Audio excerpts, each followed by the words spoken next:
I don't blame you, she's not. What, my intel is no good?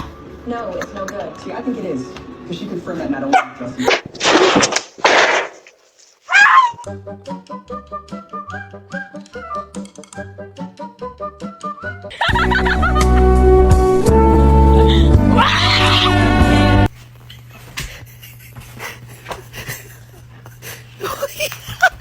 She doesn't want to play right now, Pino. Pino. She doesn't want to play right now.